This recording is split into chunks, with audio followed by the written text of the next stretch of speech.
you said to me you wanted to talk about this because you saw an article, and the I last did. show we did, you brought up an article from the USA Today, which I got a little heated about. Yeah. I'm not going to get too heated about this one, but it was about how I think the headline something along the lines of you're hurting yourself if you have too much in savings. Yeah. Well, it said is your emergency fund so big that you're actually hurting yourself, or is it harmful to have too much in an emergency fund or in cash in a savings or checking account? Is Right. basically the thrust of the article. Yeah, And I saw that and I thought I'd love to hear Dan's take on this. I agree with it. Generally speaking, I think most people have too much cash, and I say cash savings. We did a show called "Retirees Have Too Much Cash." I think that was the title. I'll put it Yeah, up here, and true. a lot of people got a lot of comments on there, and everyone had their magic number. That was last week. Oh, Magic number of what they feel comfortable with. sure. And I think what's happened is people get really comfortable with a certain amount of money in their savings, and they lose sight of some of the other things they could be doing or should be doing, and they don't realize that it is hurting them. And I can give you some examples, but generally speaking, the rule of thumb is keep 6 months of your salary. Yeah, I've heard anywhere from it used to be 3 to 6. Right. Now I've heard 6 to 12 months. Right. But 6 months seems to be the most common denominator. You'll see a lot of articles out there about you need to have, and most financial advisors tell you, you should have 6 months worth of your salary, your take home, in an emergency fund or in savings. Not in your checking account that you use to pay bills and for discretionary spending, but in a fund that's for other things, travel, things like that. You remember when the difference between a checking and savings was like an interest rate, like a huge difference? Yeah. But now checking and savings are basically the same interest rate. Yeah. A lot of checking accounts still don't have any interest rate. Some have a little bit, but savings account interest rates are not. Interest-bearing savings accounts are not great. Well, high yield savings accounts are great, money market, but that's not what we're talking about here. That's different. Well, you can, and if you're going to keep 6 months or a year of your take-home salary it should be something. It should be earning something. But I disagree again with the whole 6 months salary, take home, whatever. Oh, you do? Again, How come? it's the same thing with the last show that we talked about. Magic you need number. the magic number.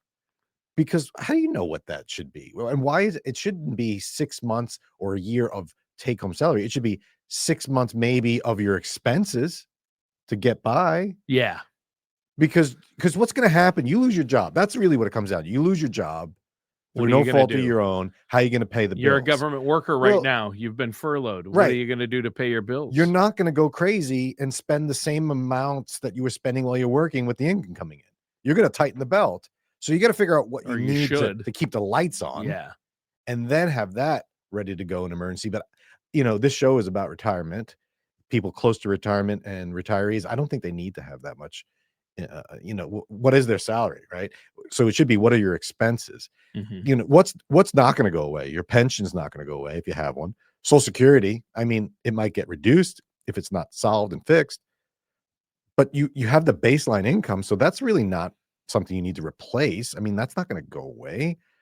So really, you're looking at discretionary spending, or the difference between what you spend and what you're bringing home from Social Security. That needs to be, you need 6 months of that. I don't think so. I think way too much money is sitting in people's checking savings account, especially in their retirees. Mm-hmm. But the problem is, and what it's causing is a psychological barrier. They're comfortable. People are comfortable. I can't tell you, Tony, how many times I meet with clients, and one of the questions I asked them is, well, what's your comfort number? What do you need to have at the bank in savings checking so that you don't panic? Mm-hmm. And you'd be surprised. There are people that come and say, I need $100,000 in my savings. Wow. And I say, why? And they're like, well, you know, emergencies. I'm like, okay, so it's an emergency fund. Let's talk about an $100,000 emergency. When's the last time you wrote a check for $100,000 for an emergency? Like, I mean, seriously. Yeah. And they realize it's kind of silly. Now, I'm not discounting the fact that it's good to have cash on hand for an emergency. And if you want physical cash and at home, that's not a bad thing in case the machines go down, and you got to go buy some ammo and seeds. You might want to have dollars, but that may not be worth anything. Maybe you Okay. have some gold coins, silver. But I'm talking about just in your savings account. First thing you got to do, for like you mentioned, high yield savings. They're not getting paid anything, so you want to have it in high yield savings, and you can get, well, you used to 5% in 2025. I think it's down now. Rates have got cut. Mm-hmm. So I think we need to revisit this topic to people, because the money market and savings rates, the high yield savings, are going down at the end of 25. I expect they'll probably go down into 26. I don't know, but it's a good time to start thinking, hey, how much should I have in there? Yeah. And what else could you do with that money? But here's really where it gets egregious. I see people that have credit card debt and have money in savings. Riddle me that one, Tony. Yikes. Okay. How can you run up credit card debt and have money in savings, especially if you have more in savings than you do? I've seen credit it. card I've debt? seen it, especially That's nuts. early retirees, Tony. Mm-hmm. And why is that? Let's think this It's through. interesting. I have why is 20,000 of credit card debt, and I have 25,000 in my checking that? Mm-hmm. savings. Even if it's in a high yield savings. Rule number one, if you have anything in savings, make sure you're getting high yield. Like Tony said, you got to be getting something. Rule number two, these aren't hard and fast rules. I'm making them up as I go. Don't keep money in savings, even if you're getting 5%, if you have a credit card bill that is carrying a balance forward. Because what's the interest rate on a credit card bill? 22 to 30% probably right now. And going up. Really, the lowest I've seen is 22%, and all the way up to 30 right now. Easily. Yeah. And the Fed cut rates. Does that mean my credit card interest rate's going down? No.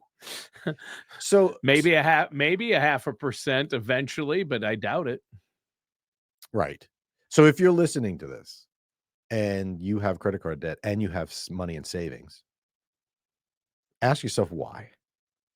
And I'm going to tell you what I think why. Okay. It's because people are told, got to have an emergency fund. I agree. It's important to have an emergency fund. I agree with that. But do you really need to have an emergency fund when you have credit card debt? When you're paying 22 to 24% interest on, let's say you've got $5,000 in credit card debt or $10,000, and you're paying 20 to 30% interest. It doesn't matter if you're making 7% on that money. Get it out and pay off that bill. But why don't they, Tony? What would be your guess as to why people don't do that? Security. There's a sense of security.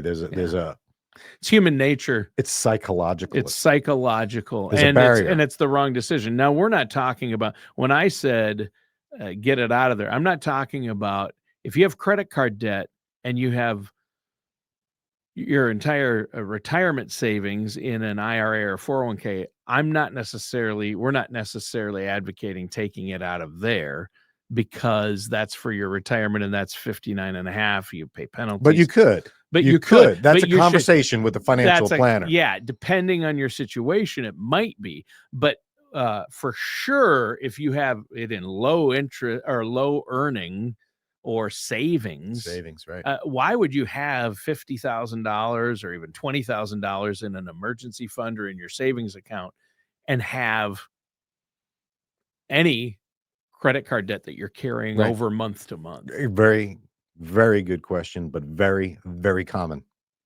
And especially even for retirees, you think, oh, it's for the younger people, they're scared, they want to have, what if my car breaks down?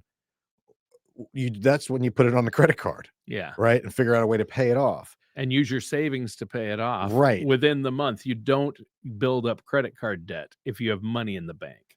Right. I think, exactly. And I think rule number 3 then is don't get addicted to that number. Don't come because I'm going to see how high I can build my emergency fund. I like the feeling of having 50,000 in my savings. I want to be able to log into my bank account statement online or get it in the mail.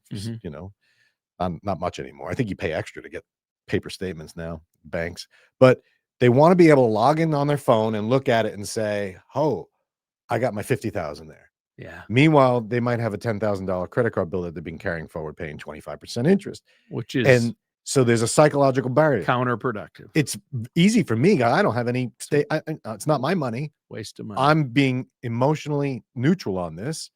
Math says pay it off. Well, what happens if what's going to happen? All right. So now you let's say you wipe out your cash savings. You have no savings at the bank now, but that credit card's gone. What's going to happen? Well, the money you've been getting every month or wherever you're getting income, that's going to go back into the savings. It's not going to go to the credit card company to pay interest, because what you're doing, a lot of people just paying interest just to keep the balance. They're not getting anything for it. No, they're just paying interest. Right. So that you got to get rid of that. You got to make sure you're getting some sort of yield on any savings you have. You definitely don't want to have high interest debt on top of having savings. That just doesn't make financial sense, but it makes emotional sense to people. Yeah. And I'm not trying to, I'm saying it's real, and I'm saying a lot of people have it. You're not alone, but just think about it and try and just take a step back, and then get rid of it, and don't be addicted to that number, because that number is all in your head. Yeah. There's no rule of thumb as to how much. This whole idea of 6 months salary, again, I don't like it. You need, in an emergency, which again, where are you going to have a $100,000 emergency? I mean, maybe if your house gets hit by a storm, that's what insurance is for. I'd rather you pay more. See, this is a tip right here, especially for people in Florida. Take a look at your auto insurance. I mean, everyone's looking at that because the prices are outrageous. Do you have uninsured motorist coverage? So if someone hits you and they don't have coverage, who's paying? What if they don't even have a license? You're going to get any money out of it? Happened to me when I lived in California. I got rear-ended by someone. And what happened? Was there damage? There was damage to my vehicle. I ended up having to cover it. Yeah. And so you can get uninsured motorist that your insurance will I did cover not have it. So I had auto insurance, I had liability, right. But it's not. And a lot of people are underinsured, even though it's I was at the time, but I was young and dumb. Right. But people don't change it. So now they're older and they're saving money in their bank, getting nothing. Right. You could take that money and up your insurance coverage, so that if a true emergency happens, you got the insurance for it.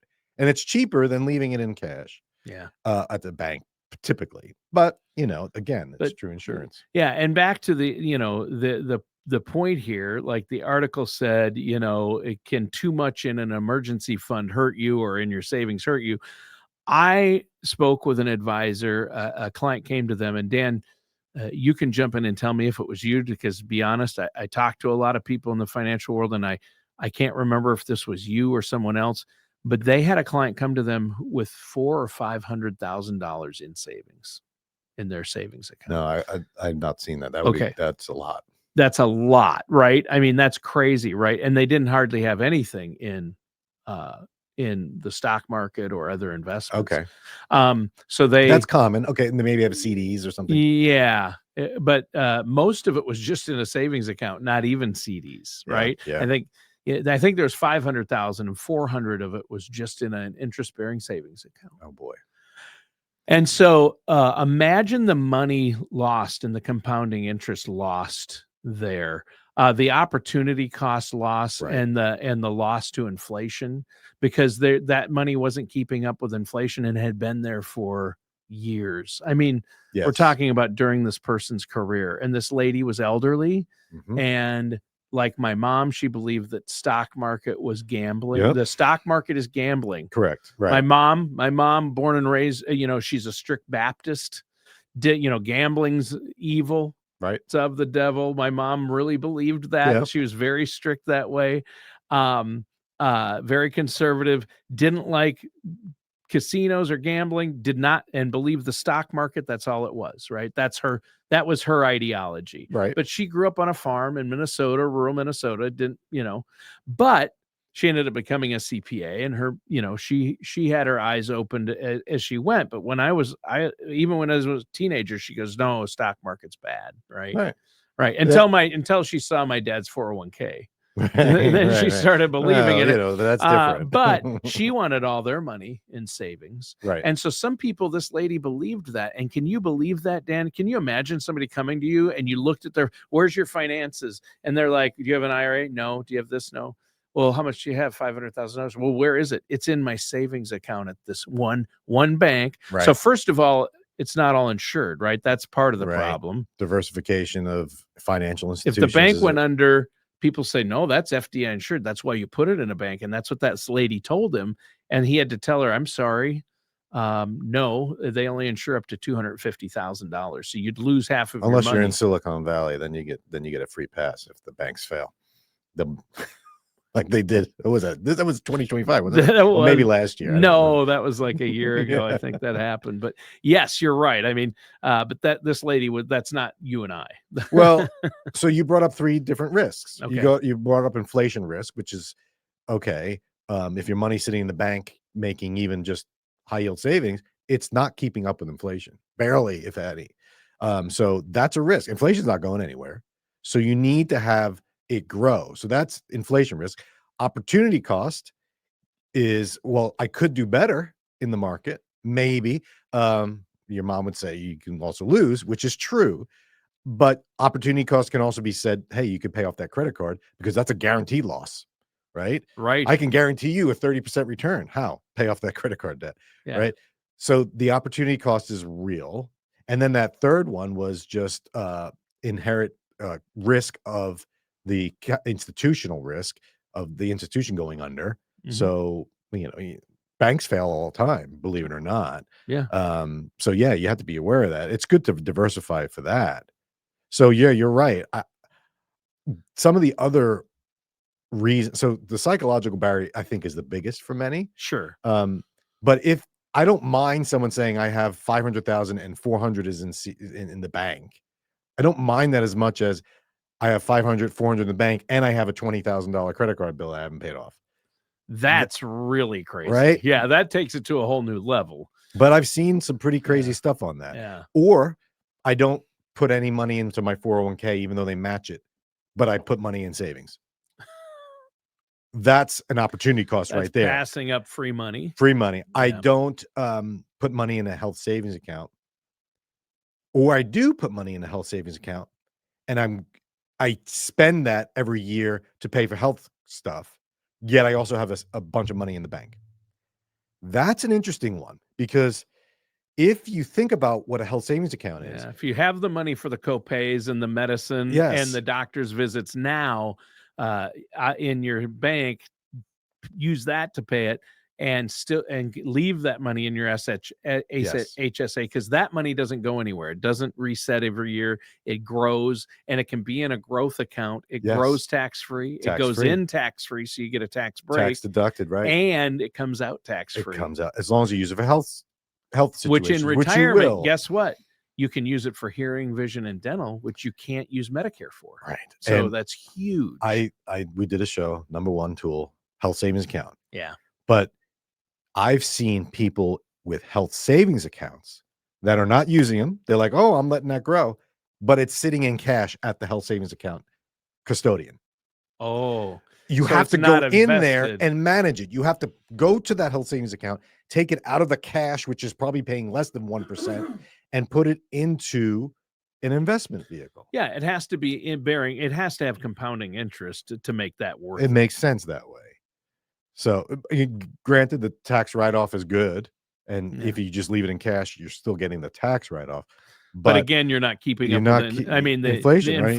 on healthcare, opportunity cost on that. And inflation on healthcare is worse than just regular old inflation. Right. Because healthcare costs go up exponentially compared to other things. Right. Yeah. And at least they have in the last 10 years or 20 years. Yeah. Another reason why a lot of people have money in the bank is because they don't spend as much, and so they just put it there, so they live below their means. And it's always been fun. They're like, I haven't lost anything, right? And so it's tough. I'm not to ever reprimand losing anything. In 2022, when the market dropped 25, 30%, they didn't sweat it. I'm not worried. All my money's in the bank. Right. But when do you need that money? When are you going to use it, and what's it for? What's it Right? for? What's the purpose? What's the Yeah, purpose? that's what you're always telling me. Yeah. I stole your line. You from did. You did. And it's tough to reprimand someone for having cash, because it's like, you've done well. You have it in savings. Why would you berate someone for that? All I'm saying is, there better not be a high yield debt somewhere, or high interest debt, or another opportunity, like a 401k match. So you're not telling people not to. We're not poo-pooing or dissing banks here. No. Or saying don't put money in the bank. You're not saying that at all. But also, there are risks. People think it's safe in the bank. No, there's risks there. Right. You can lose. You can have money in a savings account and be losing. It's just not. You're checking your balance, and it's as much as it was last time. But inflation, if it's been there for 20 years, you've lost quite a bit. Right. It's inefficient. There's perhaps better ways. Yeah, it's not efficient. But some people they're fine. Yeah. They don't need and some in the bank is smart. Correct. It depends on your situation, just like last week's show. Correct. It depends on everyone. But these rules of thumb, like 6 months, and your magic number is 1.5 million. You need 6 months of emergency fund. Right. If I live by these, or if I'm in the market, it's got to be 60-40, 60% stocks, 40% bonds. I can withdraw 4% every year. All my money's in stocks, and it's fine because my retirement income will be 4% of the interest. 4% rule. But it's all good until it's not. Yeah, and that 4% rule's gone the way of the pension. I think bye. I like to withdraw more than 4%. To be honest, but to actually keep your make your money last as long as you do throughout retirement. If you live 20 or 30 years, 4% might dwindle your account a lot faster. Depends how than things you are set think. up. Yeah, but that assumes you don't change your lifestyle. Yeah, that's true. You know. So the other thing, speaking of lifestyle, Tony, one of the things I see people that have a lot in savings, they're like me. Some will say cheap. I say thrifty. I can fix that myself. I'll put new tile down in the bathroom. I love those stories too, Dan. That every week, at least once a month, I should say, Dan has a story about, what are you doing this weekend? Well, I need new windows in my house, and boy, is it expensive to have professionals that do that for a living come out. So what do you do? What is your area of expertise? Numbers, math, finances. So what are you doing this weekend? I'm installing windows. Well, and I'm like, oh no, Dan. To my defense, I've been second guessing. Tiling. I've been second guessing the window thing, but because I'm in Hurricane Alley there. Well, true, you are. But sometimes I'll buy a cheap item when I should have spent the extra money on the better quality. Yeah. And in the long run, the life of that, it lasts long. I still have tools that my father gave me from his father. Those things they're built right. And so that's why we have a 30-year-old refrigerator in my house. And people are like, all our friends are like, you don't have a water thing, or you don't have this. And I'm like, no, my refrigerator works great. Right. And guess what? How many times have you had it repaired? Right. 0. It's just got the 2-prong plug. Yeah. 2-prong. No, not quite that bad. But any newer tool or appliance you have will break. I agree. Sooner. But there are times when you should spend that extra money because it's better to spend the money than keep it in savings, because it saves you more in the long run. That's a hard sell. Now I'm really nitpicking. Now you're quoting Joe Walsh and the Eagles. Oh, in the long run. Am I going to get a copyright lawsuit against that because of them? The Eagles. That's a great song. I'm not a huge Eagles fan, but The Long Run is a great song. Come on. And investing doesn't mean it's not liquid. That's the other thing. So people feel, oh, well, if I put it in the market, I can't touch it because, the timing and everything. No, you could put it in the market and generate dividends, interest that you spend. So it's not like it has to be at the bank. Some people, anyway, I think one last tip on this, Tony, a good way to build up a cash save, not a savings or emergency fund, is to build up a Roth, which can be invested in all sorts of ways. But you can use a Roth in an emergency situation. to take money out, not worry about taxes. I'm talking after what, retirees. 5 years, as long as the money's been in there 5 years. As long as you've had a Roth account for for 5 years. So you can open up a Roth at 25 years old. But we need to clarify that because of liquidity. You want to make sure you understand that a savings account, you can put the money in and take it out the next day. A Roth, as long as you've had a Roth open for 5 years, you can take money out of that anytime without you penalty. You can take whatever you put in out. You just can't take the interest growth out penalty free if it's not before over 5 years. Right? Yeah. But yeah, so you can take your principal out. So it is, your principal's liquid the whole time. And then after 5 years, the whole thing is liquid anytime you need it. Right. So if you're in retirement, that's a great option. And it's great to start that before you get into retirement or when you first retire. The Roth it might still make sense. And then you got the retirees that have all this cash and they're like, I need my cash cushion. I need my emergency savings. Yet they have an IRA that the RMDs are looming. And they're going to be forced to take money out of your IRA at a certain age, and more than you need. And pay full taxes. And And it's like, well, I don't need that money. Where's it going to go? Right into savings. So why not start taking it out now, converting it to a Roth, and then you're building up an emergency fund that you can invest, you can not invest, whatever. I think people are fixated on this, having so much in liquid at the bank that it's overblown, and I think way overblown for retirees. But again, it's a personal thing. It's probably a psychological thing, a barrier there, and it's a rule of thumb thing that I don't believe in. So I like the article. I'm glad you brought it up because I do agree, generally speaking, that it can hurt you if you have too much in there. What's too much? I can't say, but it varies from person to person. But more often than not, people have more than they really need in liquid cash savings, or not nearly enough. It's usually one of the two, or extremes. Not nearly enough. I mean, the majority of Americans don't have nearly enough in their emergency fund, but people who are good savers usually have way too much. Exactly. Like, that's what you're saying. And they don't plan very well about, I need a car, but I'm going to buy a car in 5 years. Let me build a bucket strategy for that. And you don't need to keep that in the savings account. You can invest it. Again, you got to be strategic about this, and we're nitpicking. So if you have savings, that's a good thing. Yeah. I'm not berating you for that. That's good. You should have savings, but just make sure you're not just letting it wither away and lose to inflation, and you're missing out on opportunities, because that's really what it comes down to. And don't have money sitting in savings when you're building up a debt. Yeah, that goes without saying for sure. That doesn't make any sense. No, that is truly the worst. I think the most egregious of it, but you never know. Or leaving it in the bank for a little Johnny. There's other ways to pass money down to the next generation if that's really what you want to do. So hopefully this was a good show. I enjoyed it, Tony. Yeah, it's always nice to be in studio with Tony. If you have a question or you want to have a topic on the show, go to the show notes right below this video. You'll see a link to contact us.